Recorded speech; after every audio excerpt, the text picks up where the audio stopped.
Mental Health Uganda uses a holistic approach to address mental illness.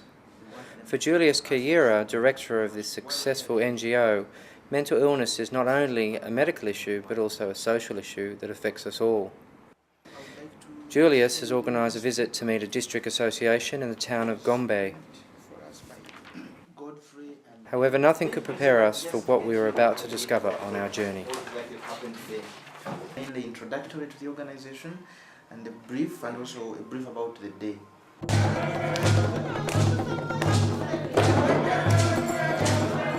Victoria is this side. It's not very close, but we move for a long time around it. But then after it moves on up to Rwanda. Our route took us 80 kilometres west of Kampala towards the Rwandan border. Lined with matoke trees, we drove until the tarmac road ran out and the standard of living grew noticeably poorer.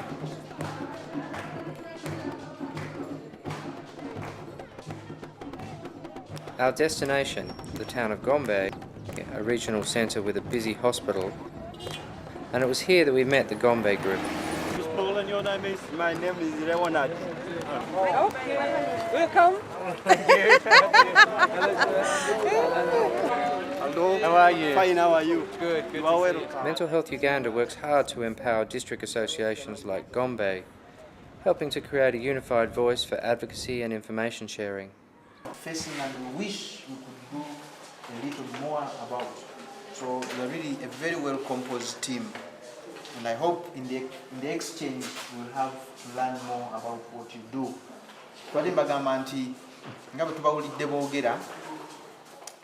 Heart Sounds is an opportunity for me as a service user from the United Kingdom to come and have a connection with you who are also service users so that we can share together and share what we have in common. Each of us found the Gombe Association an inspiration and a brilliant example of local democracy at work. You are welcome to your person. We also have another project. Era tulina ne project endala. Loan and savings. Tulina okuwola n'okutereka. Each member saves 10,000 and then they get a passbook. They're doing magnificent stuff. I mean, they're on the road. I mean, they're doing brilliant things as it is. And I just was blown back by how much they do for each other. And the Gombe service users, they're so strong together as a community. And they've just got this banking system that everyone puts money in. And if somebody needs that money, they would take all that money out to give to that person to start what they're like a farm or want to buy a cow. And I think that's how communities should be. They've also built a local kiosk which they run, supplying goods to the community and at the same time generating some income. We consider educating our fellow members as the most important factor. These members will in turn go back and educate and sensitize others in the villages, most especially if this education is cascaded through to the sub-counties, so that 2 or more champions are educated. It would enable sensitizing the public about mental illness. I agree with the person who just spoke about the desensitisation, because once that starts working in the communities and they start understanding mental health more, you'll be able to raise more and more funds in the community and with local businesses, hopefully. Parents who have a mental illness often encounter different problems. It's a pity to find that the lack of school fees for their children often leads them to have a relapse. That is why we built a kiosk, to the end that if a parent with a mental illness had any financial difficulties, in that they cannot pay school fees for their children, we could be able to assist them financially so that they can pay the school fees. Even in some cases, help them buy medication. Money is obviously it's a huge issue to have enough money to do what you want. So I guess my question is, if you did have the money, what would be your priorities? If we had some transport facilitation like a motorcycle, it would enable us to reach some of our members who are far away from any medical facilities. I have hopes that we can find ways of supporting them in a sustainable way. It's very easy to think oh yeah, we know the answers and they should do this, they should do that. And what I've really appreciated is the way this trip's been put together, that it's about dialogue and listening to each other and us not imposing our ideas on what should happen. Paul Binfield came up with a great idea to join the Gombe Association as a show of solidarity. Can we join? Yeah, we'd like to be. Babuuza nti basobola okujoininga association yammwe nabo ne basasula membership kati.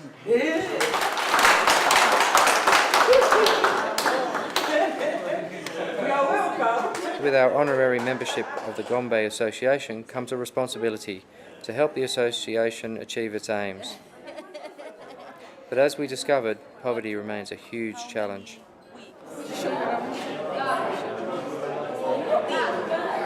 He is a Muslim, like you. The baby is 3 months.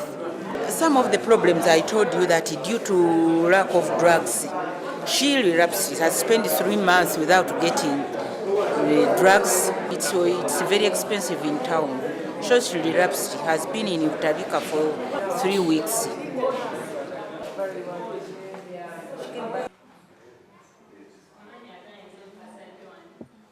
I first noticed a change in my sleeping habit. I could not get to sleep. I could start some work and felt like not stopping the work. I started feeling so powerful. Later, people started binding me with ropes as I was so unmanageable.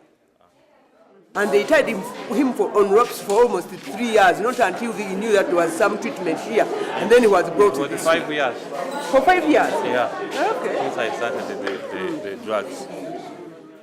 But with Mental Health Uganda's help, Charles has become an award-winning farmer.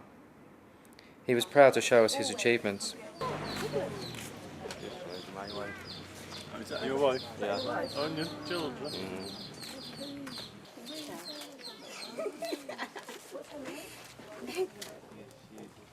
So he's going to briefly show us what he does here.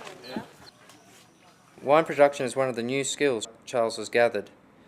He makes it by fermenting bananas in these hollowed-out trunks. So this is where he mixes the bananas, squeezes the bananas to get the juice out of them. Eh? So from here he then he ferments and then he takes for distilling the other spirit.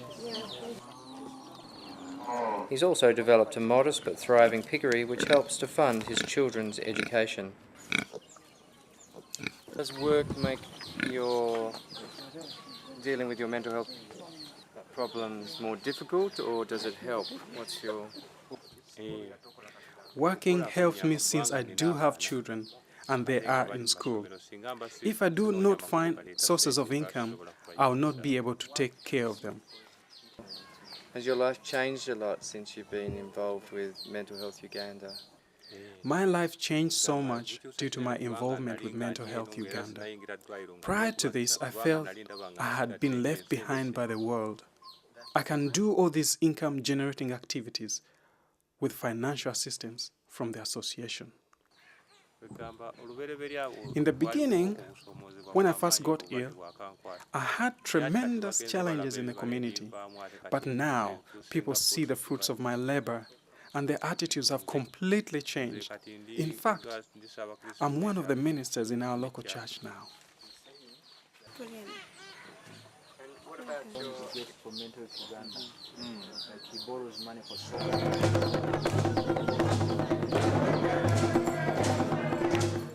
Told us that he's become one of the government farmers now and will start getting permanent work from the government to do his farming, and we need more leaders, more people like Charles to stand up and say, look, you know, this is where I was, this is where I am now, and if I can do it, you can do it too.